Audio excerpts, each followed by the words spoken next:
반갑습니다. 경자입니다. 덥기도 더웠지만 비가 정말 많이 왔던 이 여름이 이제 슬슬 끝이 보이고 있습니다. 가을이 오고 있고 3분기 배당 기준일도 다가오고 있는데요. 그래서 현재 시점에서 투자를 해볼 만한 분기 배당주 알아보겠습니다. 먼저 배당주 투자를 하면 상식부터 간단하게 짚어봐야겠죠. 3분기 배당금을 받는 기준일은 9월 28일이고요. 28일에 주식을 보유한다면 3분기 배당금을 받을 수가 있습니다. 간혹 장 끝나고 시간에 매도를 해도 배당금 받을 수 있냐고 질문하는 분들이 계시는데요. 매도를 하면 배당금을 못 받습니다. 그렇기 때문에 시간 외까지 주식을 보유하셔야 배당금을 받을 수가 있습니다. 3분기 배당금은 11월에 입금이 되는데요.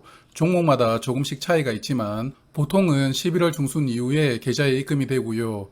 그리고 입금될 때는 배당소득세 15.4%는 제외하고 들어옵니다. 그리고 금융소득, 즉 배당금과 은행이자 등으로 세전 기준 1년에 2천만 원 이상 소득이 발생을 한다면 5월에 종합소득세 신고를 해야 되는데요. 또한 9월부터 건보료가 개편되죠. 금융소득이 건보료에 영향을 더욱 많이 주게 되었는데요. 특히 피부양자라면 연간 소득이 2천만 원 이상인 분들은 이제 지역가입자로 전환이 됩니다. 그래서 다른 소득이 많은 분들은 금융소득을 1년에 1천만 원 이하로 유지를 할 필요가 생겼는데요. 여하튼 이 이야기도 제대로 하려면 꽤 긴 시간이 필요하니까요. 제가 관련된 영상을 댓글에 링크를 해두겠습니다. 자, 그럼 배당주 이야기를 드려볼 텐데요. 요즘에 은행 예금이나 발행어음이 4%대 상품이 등장하고 있습니다. 그러다 보니 배당 수익률 5% 이하 종목들은 배당주로서는 매력이 거의 없어졌다고 보는데요.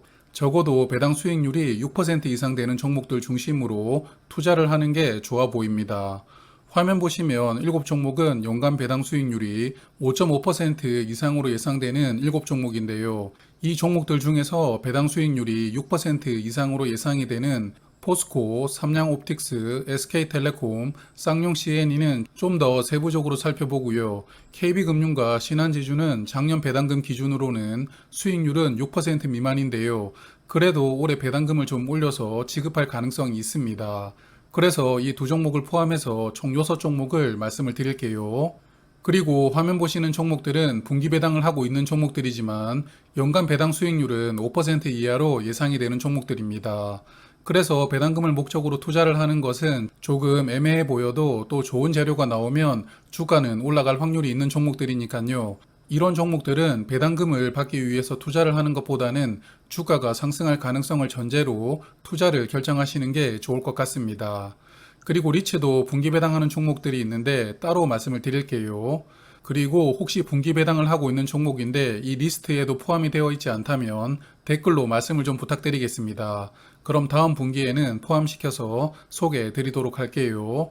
그럼 먼저 포스코 홀딩스부터 보겠습니다. 전년에 실적이 크게 개선되면서 20년 대비 배당금이 2배 이상 상승했는데요. 올해도 상반기 배당금은 좋았습니다. 1분기 4,000원, 2분기 4,000원으로 8,000원 배당했는데요.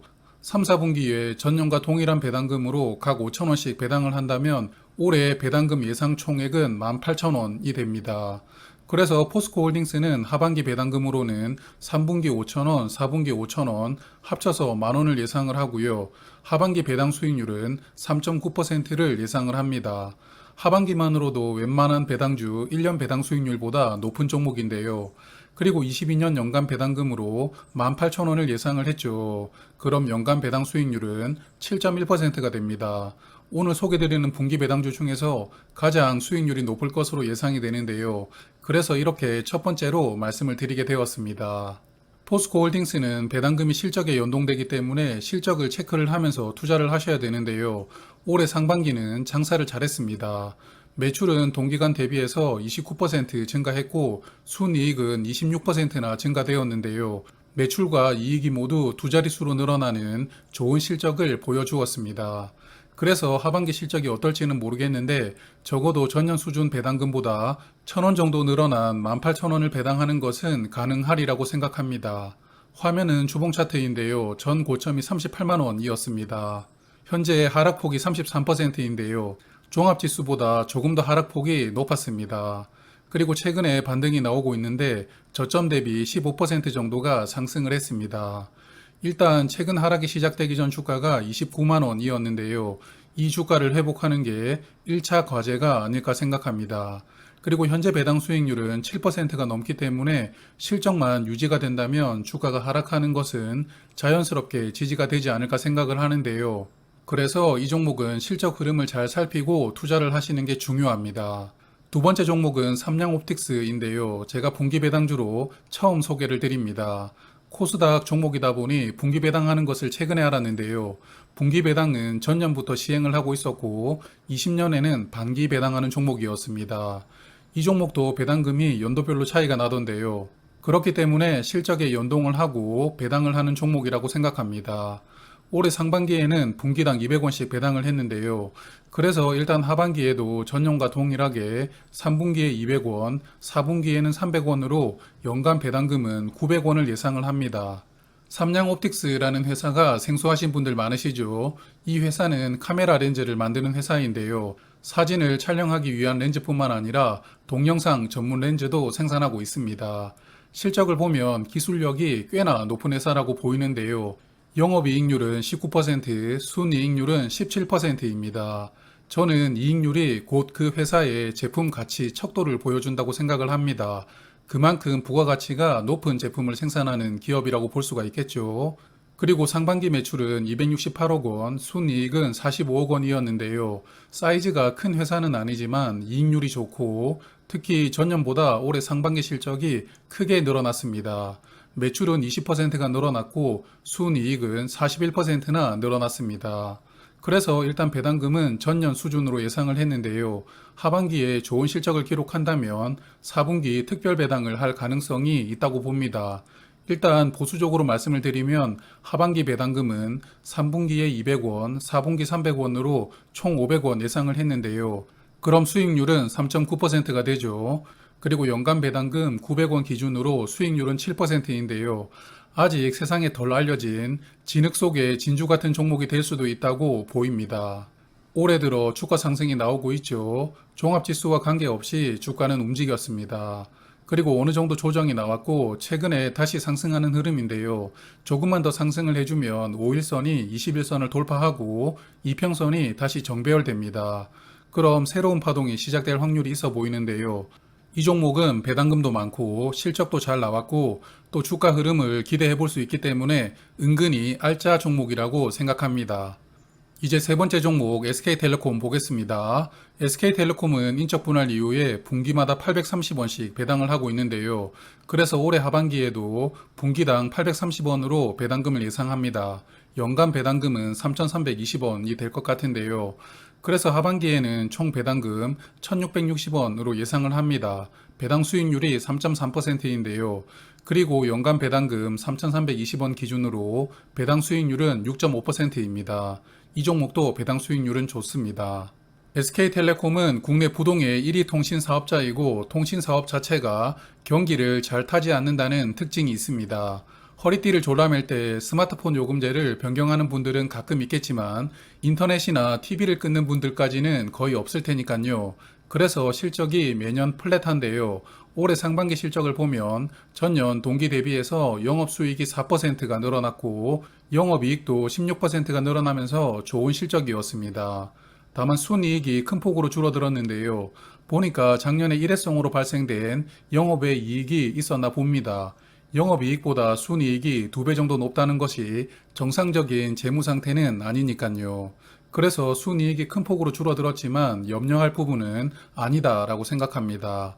다만 이 종목은 최근 주가 흐름이 상당히 좋지 않은데요. 통신주는 외국인들이 전체 주식의 절반까지만 보유를 할 수 있는데 이 종목은 외국인이 보유 한도를 거의 다 채웠습니다. 그러다 보니 이 한도 때문에 MSCI 지수에서 편출이 되었는데요. 편출된다라는 이슈로 지난 2분기부터 주가를 계속 하방으로 압력을 하더니 결국은 편출이 확정되고 최근 외국인들은 주식을 매도를 하고 있습니다. 화면 보시면 지난 열흘간 외국인이 9일을 매도하고 있는데요. 특히 편출이 확정된 12일부터는 매도량이 엄청납니다. 그래도 개인과 기관이 이 물량을 받아주면서 주가가 급락까지 하고 있지는 않은데요.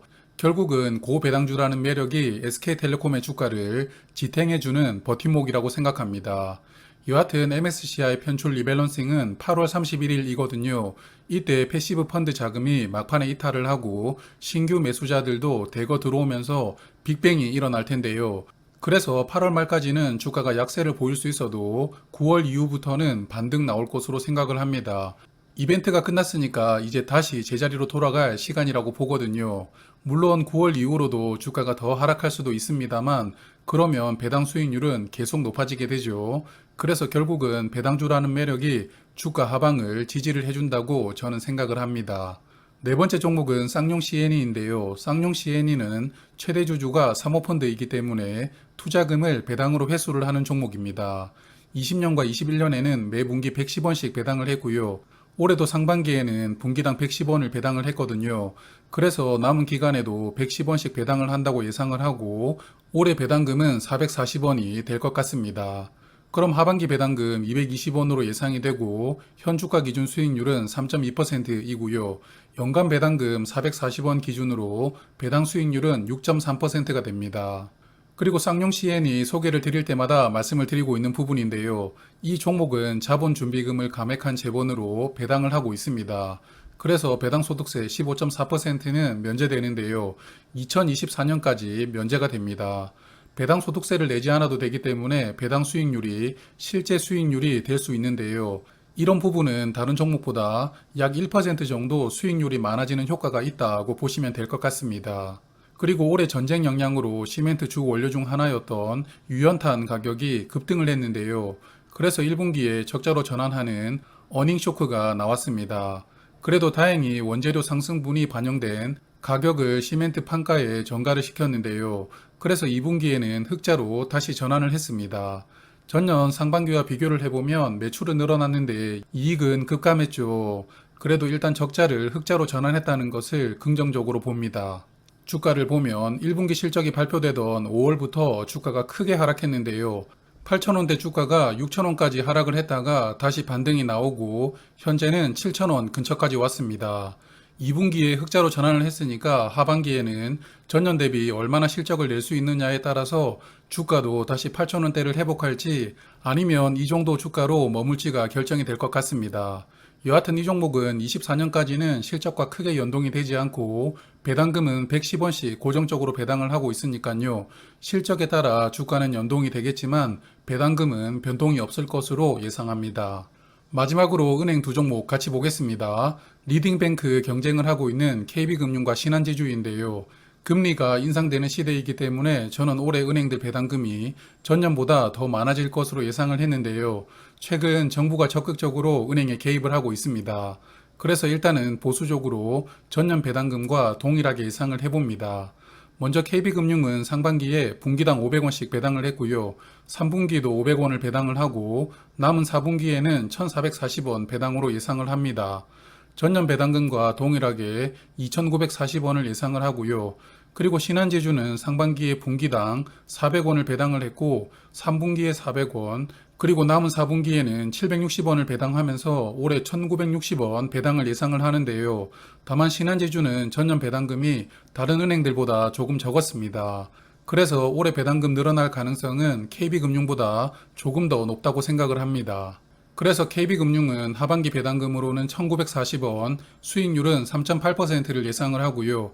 연간 배당금 기준 수익률은 5.8%가 됩니다. 그리고 신한지주 하반기 배당금은 1160원으로 수익률은 3.2% 예상하고요. 연간 배당 수익률로는 5.5%가 될 것 같습니다. 상반기 실적은 두 종목 모두 좋았는데요. 은행들 전년 실적이 역대급이었는데 올해 상반기에는 역대급을 다시 경신했는데요.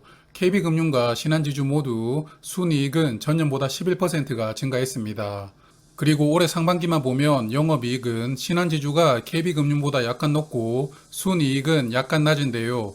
올해도 치열하게 리딩뱅크 경쟁을 하고 있다고 봅니다.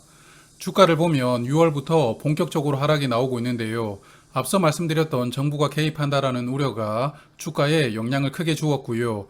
6월 배당락도 거기에 하락폭을 살포시 얹어 주었다고 봅니다. 그리고 7월부터는 반등이 나오고 있는데 KB금융의 하락폭이 더 컸다 보니까 반등폭도 신한지주보다는 조금 더 크게 나오고 있습니다.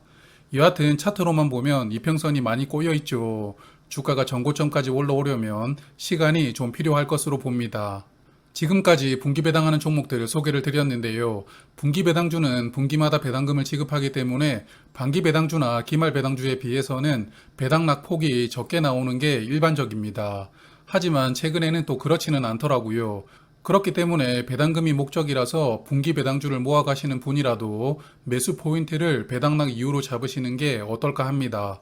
분기 배당금 한번 포기를 해도 주가를 낮게 잡고 평단가를 낮게 유지하는 게 훨씬 심리적으로 도움이 되실 겁니다. 배당주 영상에서 늘 강조를 드리고 있는데요. 모든 주식 투자가 그러하겠지만 배당주 투자는 특히나 평단가를 낮게 낮추면서 주식을 모아가는 게 핵심입니다. 오늘도 또 한번 잔소리처럼 말씀을 드립니다. 그리고 9월 기준으로 배당하는 리츠 종목들이 있는데요. 고금리 시대에 리츠 매력이 많이 떨어졌지만 그런 영향으로 또 주가가 많이 하락했거든요. 그래서 매력적인 가격대로 들어온 리츠들이 많습니다. 9월에 배당하는 리츠도 한번 정리를 하고 말씀을 드릴게요. 그럼 오늘은 여기까지 말씀드리겠습니다.